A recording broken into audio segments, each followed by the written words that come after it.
Informasi selanjutnya datang dari Presiden Joko Widodo yang meminta Prabowo Subianto sebagai penerusnya melanjutkan salah satu program andalannya, yakni pembagian pangan beras 10 kg kepada masyarakat.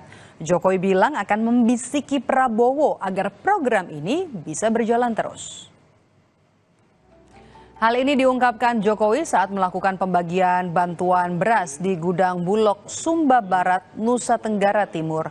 Jokowi bilang akan membisiki Prabowo agar program pembagian pangan beras 10 kg bisa tetap dilanjutkan di era pemerintahan Prabowo Gibran. Dari Januari sampai Juni itu semuanya terima ya.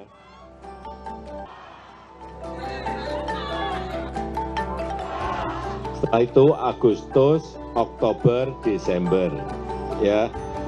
Nah, nanti pemerintah baru,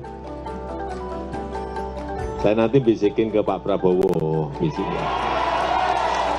Tapi usulannya dari Bapak Ibu semuanya loh ya. Diketahui dalam pemerintahan Prabowo Gibran nanti akan ada penambahan kementerian yang semula hanya 34 kementerian. Penambahan kementerian ini sudah disetujui DPR dalam rapat paripurna, di mana nantinya jumlah kementerian akan diserahkan kepada Presiden, yang artinya tidak ada pembatasan lagi. Pertama, penyesuaian kelembagaan kementerian agar lebih responsif, fleksibel, dan adaptif sesuai dengan kebutuhan zaman. Hal ini dilakukan melalui perubahan norma yang tidak lagi mengatur batasan jumlah kementerian yang dibentuk, melainkan pembentukan kementerian ditetapkan sesuai dengan kebutuhan penyelenggara pemerintahan.